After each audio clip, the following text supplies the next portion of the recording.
오늘 찬양 감사드립니다. 우리에게 찬양의 고백처럼 주님의 사랑이 우리의 기쁨이 되는 우리 모두가 되길 소망합니다. 이 시간 함께 말씀 찾아보겠습니다. 창세기 19장의 말씀입니다. 창세기 19장 23절에서 29절의 말씀입니다.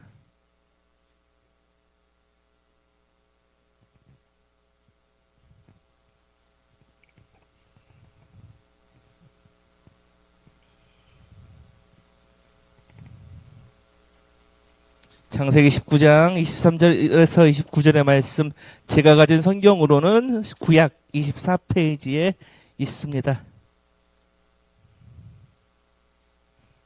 다 찾으신 줄 알고 한 목소리로 봉독하겠습니다.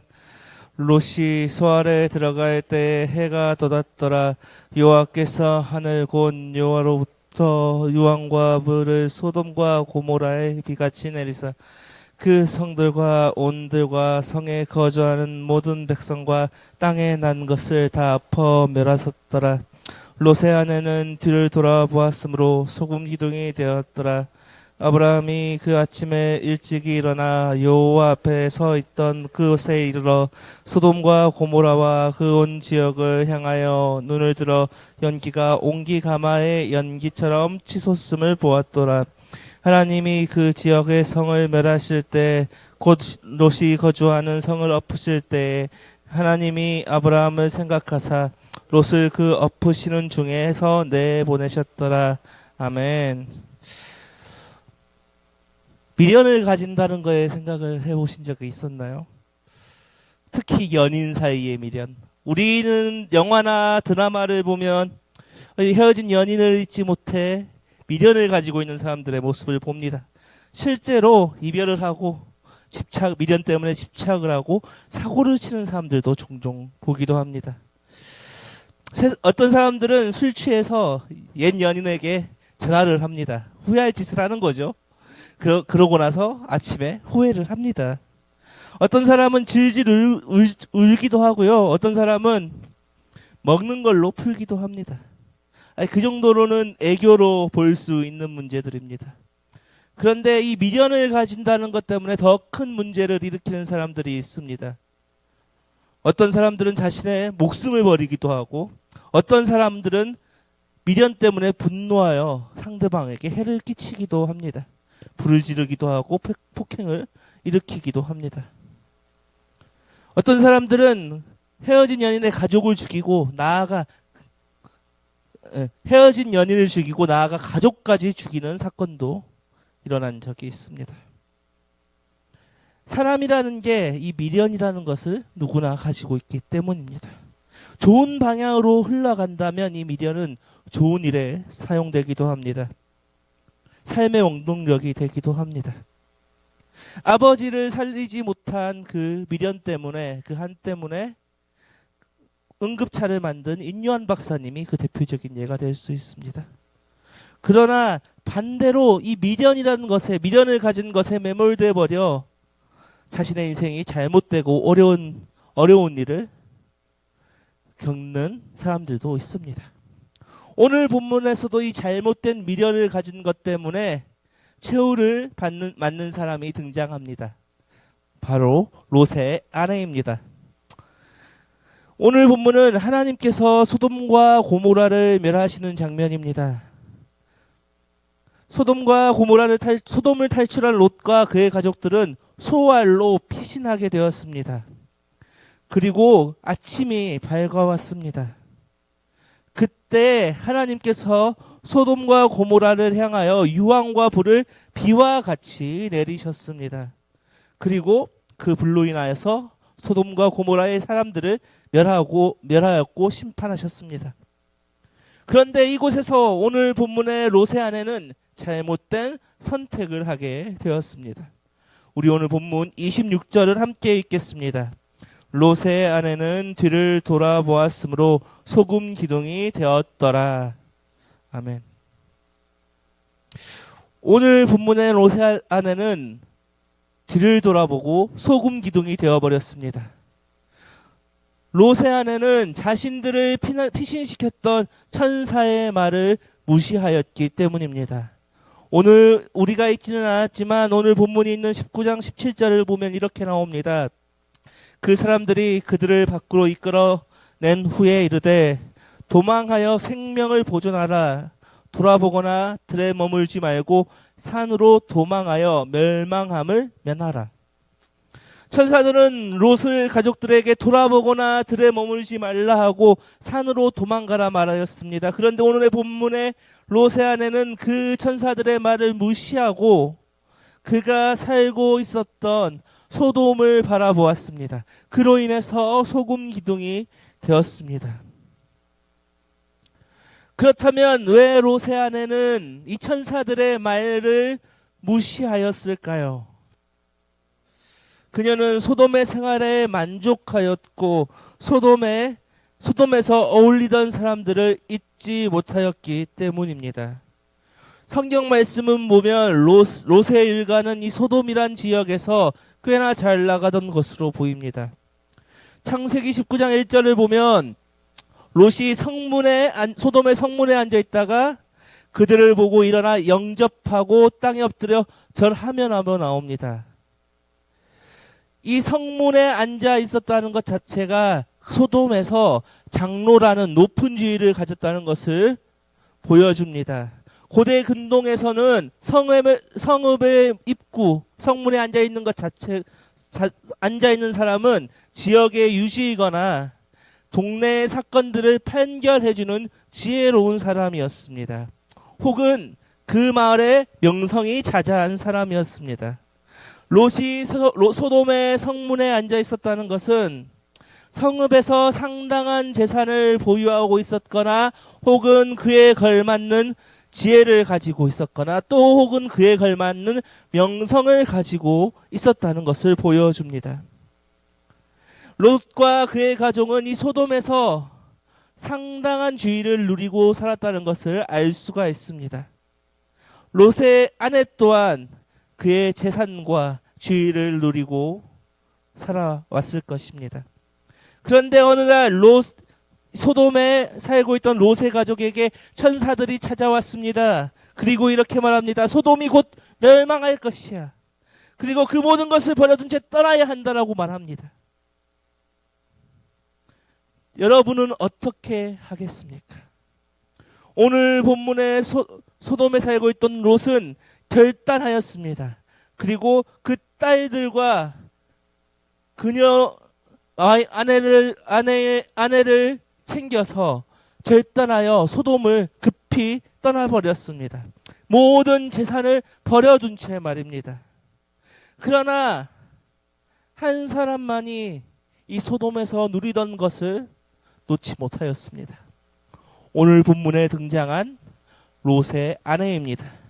그녀는 그녀가 누리던 재산과 지위에 미련을 놓지 못하여 그가 살았었던 소돔을 향해 돌아보았습니다.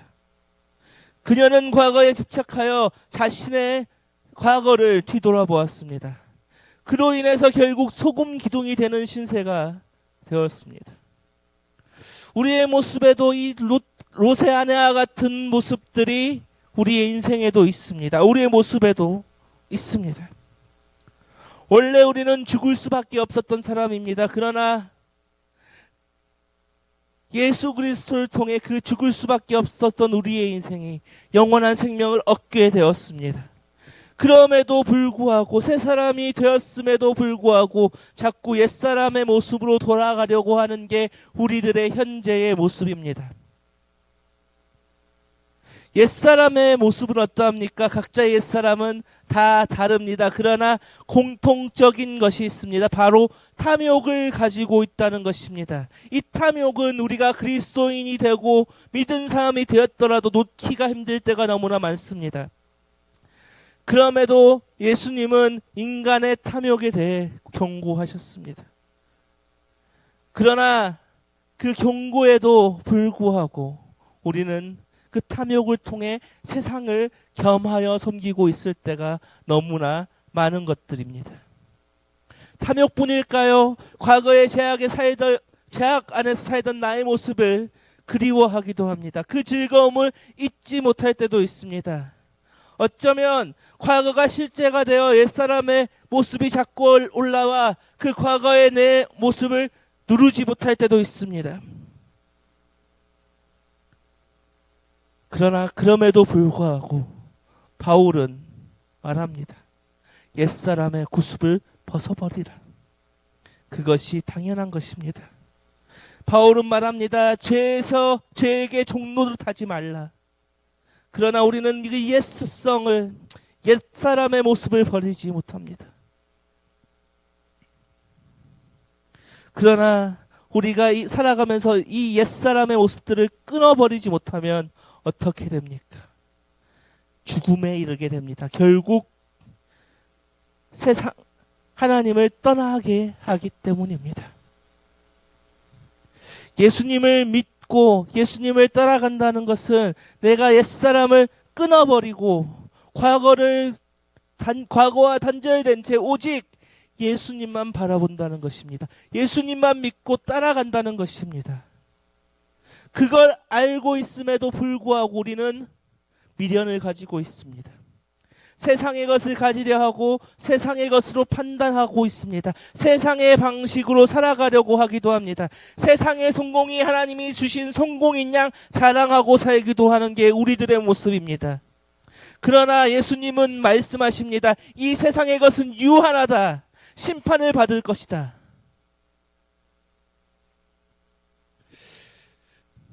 누가복음 17장을 보면 예수님은 롯의 아내를 이야기하시면서 예수님이 다시 오시는 날에 대해 이야기하십니다. 그리고 그 심판 때에 아무것도 돌이키지 말라 하십니다. 그리고 그 더 중요한 말씀을 해주십니다. 제가 누가복음 17장 33절의 말씀을 한번 읽어보겠습니다. 무릇 자기 목숨을 보전하고자 하는 자는 잃을 것이요 잃는 자는 살리리라. 우리는 육체의 것에 자꾸 집착합니다. 그러나 예수님께서는 육체의 것에 집착하는 자는 잃을 것이고 그 잃을 것을 각오한 자는 살리라 말씀합니다. 마지막 때가 이르렀는데 우리가 그 과거의 것에 자꾸 집착하고 미련을 가진다면 어떻게 되겠습니까? 내가 막상 심판대 앞에 서 있는데 세상의 것, 육체의 것을 탐하고 집착하고 미련을 가지면 어떻게 하겠습니까? 오늘 밤 예수님이 이 땅에 오셔서 심판대에 나를 세우셨는데 나의 모습을 보신다면 나는 예수님 앞에서 무엇을 말할 수 있겠습니까? 지금 우리의 모습을 돌아보았을 때 당장 예수님이 우리 앞에 오셨을 때 나는 당당히 설 수 있을까요? 저 또한 장담하지 못합니다. 하나님과 나만이 하는 그 은밀한 죄들이 드러나게 되고 그것들을 통하여서 심판받을 것은 자명한 사실입니다. 그리고 과거의 집착을 통해서 심판을 통과하지 못할 것입니다. 성경은 말합니다. 얼마 되지 않는 물질 주위에 목숨 걸려고 하지 말라. 주어졌다면 주어진 대로 하나님의 뜻에 따라 살면 되는 것이고 그것을 잃더라도 그것이 나에게 필요하지 않기 때문에 신앙에 도움이 되지 않기 때문에 가져갔다는 것을 알고 있어야 합니다. 그렇기에 우리는 나의 옛사람의 모습과 세상의 것에 미련을 두지 말아야 하고 흔들리지 말아야 합니다. 그리고 오늘 우리에게도 롯과 그의 가족들에게 하신 말씀을 그대로 하고 계신다는 사실입니다. 생명을 보존하라. 돌아보거나 들에 머무지 말고 산으로 도망하여 멸망함을 면하라. 우리는 그 사실을 기억해야 합니다. 그리고 더 중요한 것은 아브라함과 같은 모습으로 살아가야 한다는 것입니다. 우리 오늘 본문 27절, 28절을 함께 읽겠습니다. 아브라함이 그 아침에 일찍 일어나 여호와 앞에 서 있던 곳에 이르러 소돔과 고모라와 그 온 지역을 향하여 눈을 들어 연기가 옹기가마의 연기같이 치솟음을 보았더라. 아멘. 아브라함은 아침에 일찍 일어나 여호와 앞에 서 있었던 자리, 다시 말해 하나님이 머물렀던 그 자리로 나아갔다는 것입니다. 그리고 그곳에서 그는 소돔과 고모라의 멸망을 지켜보았습니다.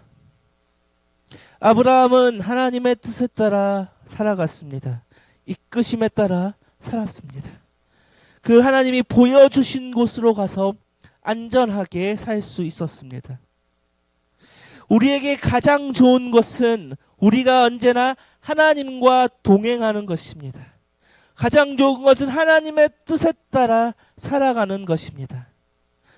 그러할 때 하나님께서 우리의 영혼의 안전을 분명하게 지켜주신다는 것입니다. 그리고 우리는 하나님과 언제나 동행할 때 그 멀리서 위협이 없는 곳에서 하나님의 심판을 볼 수 있고 하나님의 일하심을 알 수 있다는 것입니다. 오늘 본문에서 소돔과 고모라는 하나님의 심판을 받아 유황과 불로 멸망하였습니다. 그리고 그곳에 살던 롯의 가족들은 그곳을 안전하게 빠져나올 수 있었습니다. 그러나 소돔에서의 생활에 미련을 가졌던 롯의 아내는 돌아보지 말라는 천사의 경고를 어기고 결국 소금 기둥이 되는 최후를 맞았습니다. 그리고 롯과 달리 하나님의 인도하심에 따라 살던 아브라함은 먼 곳에서 하나님의 그 소돔과 고모라를 심판하시는 모습을 지켜보았습니다. 우리도 마찬가지입니다. 우리는 하나님의 긍휼과 은혜로 인하여 새 생명을 얻은 사람들입니다. 그러나 새 생명을 얻었음에도 불구하고 우리는 그 과거의 세상에 탐하던 모습에 미련을 가집니다. 그러나 그 중요한 것은 그 과거의 모습의 결말은 심판이요 죽음입니다. 그리고 중요한 것은 아브라함처럼 하나님의 인도하심에 따라 산다는 것입니다.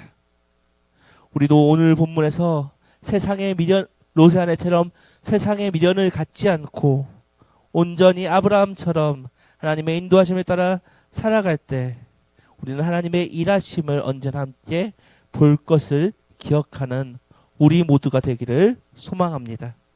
이 시간 기도하실 때 오늘 선포된 말씀을 가지고 함께 기도했으면 좋겠습니다.